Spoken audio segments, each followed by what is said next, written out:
Hello, how are you? Today, something a little bit different. The Midweek Magic mode is Momir, and well, I thought, hey, there are a lot of new players coming to Magic the Gathering Arena because of the Final Fantasy set that released recently, and maybe some of you are not really familiar what Momir is, and I kind of like Momir, so I figured why not play a few games of it, get a video out nice and quickly, and teach you guys how to play Momir. I've spent the last few days reaching Mythic, so that's a cool thing. I might put out a video about how I reached Mythic. I was recording the games, but I didn't do commentary. I wanted to focus on those games. But that's besides the point. Let's jump into some Momir. So, of course, you probably know every week on Wednesdays, they release the Midweek Magic. I keep wanting to call it Midweek Madness. I don't know why, but Midweek Magic mode.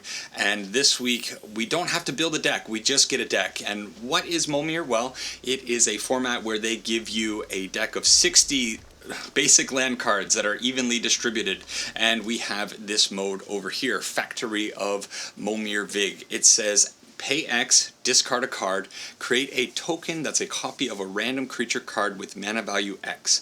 Activate only as a sorcery and only once per turn. So essentially what we're doing is we are going to be drawing a card each turn, playing out a land each turn, and at some point we are eventually going to be dumping X mana into the factory to create a card. Our opponent decided to play turn 1 Mountain and then created a 1/1 Death Toucher. Now that's pretty sweet, and that's actually going to change maybe what I'm going to end up doing.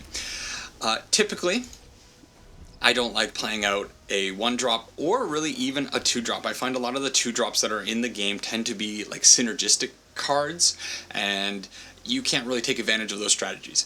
I like playing out 3s and 4s, and then of course building up to a higher number. If you end up playing out a card every single turn like my opponent is doing in this game, well, you can see they're already down to 4 cards in hand, meaning that they're going to cap out at, what, 6 mana cards, something like that. And you don't necessarily want to do that. You want to be hitting your 6, 7, and 8 drop cards, and it becomes very hard to do that if you are putting out a card on turn 1, turn 2. So I'm going to forego. I don't think the opponent has a big threat. The Death Touch on the Viper is pretty annoying, but I think we'll have to deal with that at some point.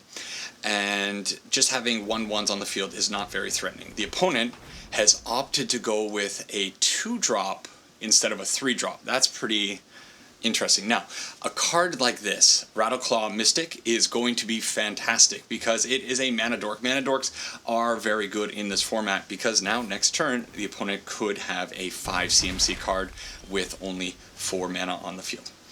The other little bit of strategy behind the game is to make sure that you're hitting one color of each land type. And the reason for that is that eventually you might get a card that has an activated ability, like Geralf, a Visionary Stitcher here. Zombies you control have flying. It says pay 1, sacrifice another non-token creature, create an XX blue zombie creature token where X is that sacrifice creature's toughness. That actually might kind of become kind of good if I end up hitting a, like, the whole thing about Momir is you're just doing a whole bunch of random garbage, and you might end up hitting like a 1/8 or a 1/9 creature. So maybe Geralf can turn that into a 8/8 or a 9/9. We'll see.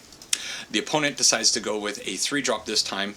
Interesting strategy from the opponent. I would probably be trying to get 5 drops out, but that's besides the point. The opponent is attacking in with this. That's a free card. Give me that. The whole strategy, I think, at the end of the day with this game mode is that you want to kind of go wide and you kind of want to go get lucky. There are board wipes, but for the most part, I mean, they're not really going to be showing up. Okay, there's no reason to attack. They do have 2 Death Strikers. That is brutal, but we do get the Glory Bearers. Whenever another creature you control attacks, it gets a little bit of toughness. That's kind of cool. They play out their 4th land, but they are down to 2 cards in hand now, and they get, ooh, what a hit! They get to destroy probably my 3/4. Wow. A card like that is massive. But it did draw us a card, so we are going to continue building up. I I have the choice here. I could get rid of the Death Toucher now, or I could just let it keep hitting me. You know what? I kind of feel like I should get rid of it. There's no way this Garrel is going to be doing anything. For the most part, these activated abilities are going to be trash. Okay, we don't have any black mana. Let's put out another blue source and hope that our 5-drops are good. We are notably ahead of the opponent right now because they have decided not to play out things. What is this? When this creature enters, turn any number of target tapped non-token creatures face down. They are 2/2 horror creatures. Oh, okay. When this creature enters, turn any number of target tapped non-token. Oh, target tapped. Why didn't it let me do that? This game mode, you're just going to see a whole bunch of crazy stuff, and I think that's kind of the fun thing behind the mode. You're not going to feel too bad losing. Like, you are going to be losing quite a few games because, well, sometimes your opponent hits a 3/4 flyer when you're at 7 life, and that's just kind of the way it goes. So we need to nail a reach creature with this 6. And I don't think that matters. Throw away the island, and we hit... Ooh, that's not bad. Burning Sun's Avatar lets us dome their face for 6 and take out their Death Toucher. But the problem is they still have this 3/4 flyer, and when this creature enters target human, okay, so it's not going to be getting bigger. I was kind of thinking it was going to become a 5/6 suddenly if a human entered. I was reading it too quickly. But they are capped at 6 mana. They hit this thing, and we are now kind of on a 3-turn clock. We need a reach creature. Let's see if we can stabilize in this mode. But it doesn't matter. It usually doesn't matter what lands you throw out. And each creature assigns toughness. Okay, so we're back on defense. We got to block the 1/3 and the 3/4, and then it will come down to next turn being able to stop the 3/4.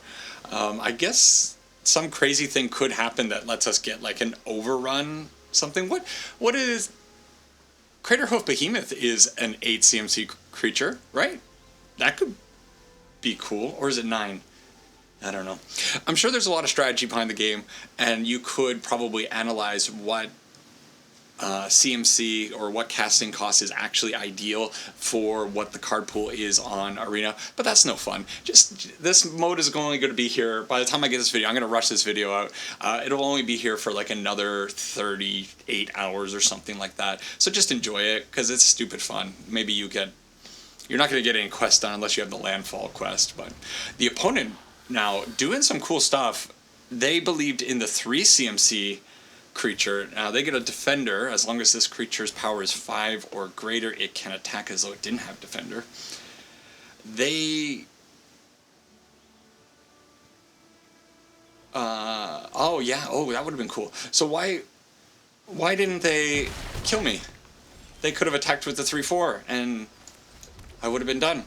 Okay, the opponent gave us a lifeline, and we get to see what our 8 CMC card is going to be. Come on. We Cascade, but it didn't do anything. Okay, well, that's how Momir's going to shake out for you. You're going to kind of just get killed in the air most of the time. Alright, GG to the opponent. That's fun. I'm going to play maybe one more, maybe 2 more, just for the fun of it, and yeah, hopefully we get a win. Next one. Alright, next game, game 2. I guess we can ask, do you have any strategy? I'm sure there's a little bit of strategy. You can leave it in the comments for if you play on the play versus on the draw. I suppose if you are on the play, maybe you could have that opportunity to put out an early card to make a little aggression, but if you're on the draw, maybe it might be a little bit better to take advantage of that extra card that you get. But I'm not really sure what the ideal strategy is. I do see most people making 2 CMC creatures. Our opponent decides not to, and I think because the opponent didn't, should I? Probably not.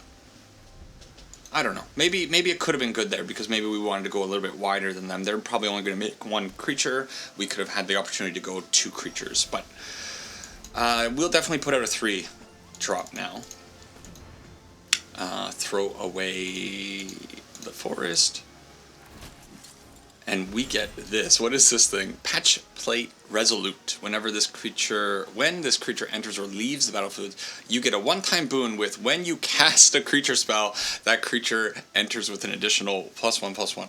You are not going to be casting anything in this game mode.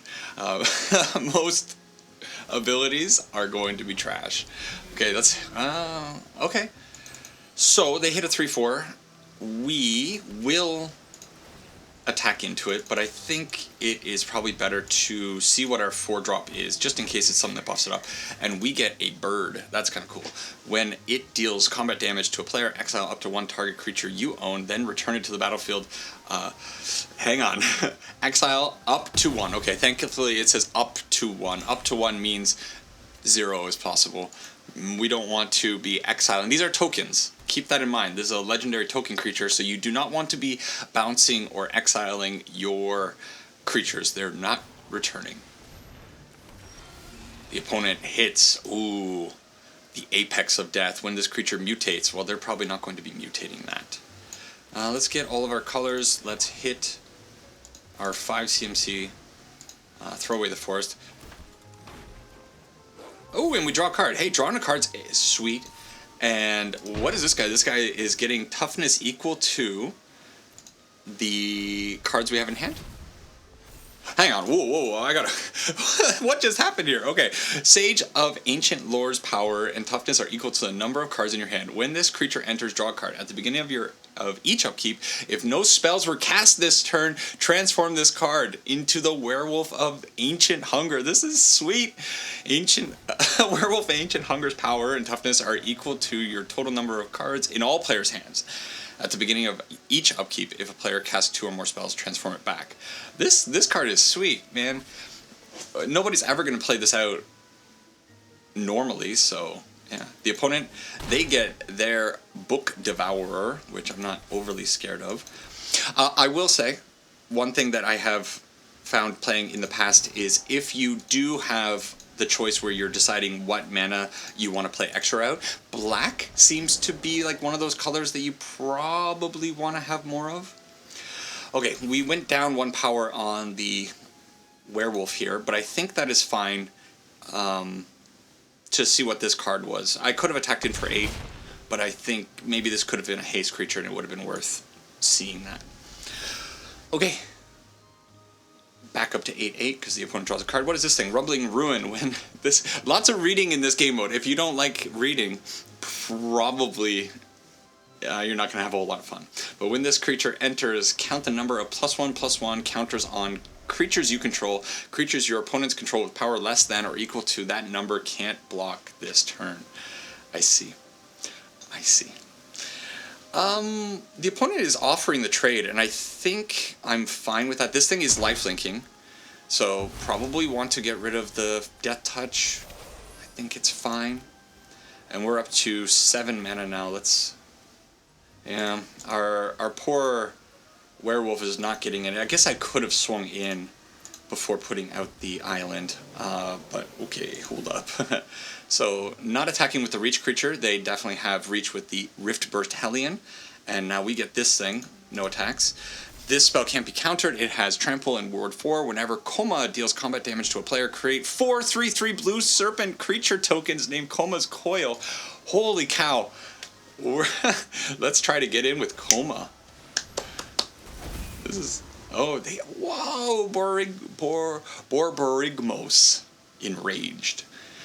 Whenever it deals combat damage to a player, reveal the top 3 cards of your library. Put all land cards revealed this way into your hand and the rest into your graveyard. Discard a land. It deals 3 damage to any target. What a monster hit from the opponent, getting the Cyclops. Enraged Cyclops. Now they discard that to get rid of my bird, which... that's fine. I'm kind of okay with that. No, the werewolf getting worse turn by turn. It's fine. 2, 4, 6, 8 this time. Let's try to peel something that gets my Koma through. That is what we want. And we hit... I couldn't attack? The game officially locked down. Stormtide Leviathan comes in. All lands are islands in addition to the other types. Creatures without flying or island walk can't attack. So my opponent can do 3 damage. They can kill the werewolf instead of playing out a card, but that would be a horrible idea, right? And now we have a 3-turn clock with this Stormtide Leviathan, assuming they don't hit anything that flies. But this is just can't attack. Oh, but this has Island Walk. Whoa, they hit a Forerunner. Okay. I'm kind of scared, and I want to attack first. So we get in, and then we will make a 9/9. Not a 9/9, but a 9 CMC card. Whatever. And we hit this thing from the deep. Whenever this creature attacks, sacrifice it unless you sacrifice an island. Well, I have lots of islands thanks to the Leviathan here. This might just steal the game. How stupid. But don't give up in this mode, because we were in such a horrendous position when the Enraged landed, and then we managed to hit this Leviathan. This thing is it's just a swingy format. It's silly. Do I risk it with the 10? Actually, I do. I think I do. Okay. I know What? Why did that thing die? Oh, because nobody has cards in hand. It just died to state-based actions. And the Decimator of Provinces comes in, which is a great 10 CMC card. It would have been good. However, when you cast this spell, creatures you control get +2/+2 and trample. Nobody's casting that. So, 15-1, opponent, you have to do something with that last land card this turn. Let's see what they roll into. They hit nothing, and you know what? We're gonna do it. The opponent, no satisfaction. Let your opponent be stupid like I was being and playing out that 10 CMC. You're dead anyways. However, it's possible I could have hit a nightmarish card off of this 10 and it could have wiped the board or something like that. So I don't know. Play it out. Fun. Let's go see what my prize was. Yeah. I usually don't do that. I usually cut the video right there, but the whole idea behind these Midweek Madness things is to claim something. Not this card. Whatever. But let's see what our thing is. I highly recommend doing your Midweek Magic every week, because these two are guaranteed rares. Yes, card will be at least a rare. So getting 2 rares, especially if you're still working on your collection, why not? Free rares. Yeah, give me a free Surveil land, please. That's fantastic. That's an awesome hit. Had a little bit of fun, and yeah. Now you could stop here. You get your 2 wins.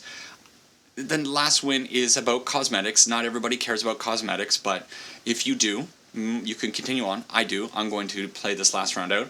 But that is the Midweek Magic Momir mode. I'm not going to play another one on stream. Maybe what I'll do is I'll play a bit more and I'll pop back in to show you what the cosmetic was that I eventually got. But you have 47, probably 46 hours by the time this video gets edited and put up. Yeah, have fun in this mode. Play a little bit of Momir, take a break from the standard ladder that's maybe infuriating, maybe not. Right now it feels pretty good. Thanks for watching the video. Thanks for sticking around. If you made it to this point, I didn't say it at the start, but it helped me out. Continue to help me out. We are growing pretty nicely these days. Subscribe if you can. Let me know what you think about Midweek Magic in the comments, and hit that little like button because it's nice and easy and super free. Nice, clean 20-minute video. That's how we like it. Take care for now, and I'll see you maybe on the weekend with something new. I'm going to start experimenting with some new decks because I hit Mythic and I can relax and I don't have to try hard with Boros Convoke anymore. Take care. Bye-bye.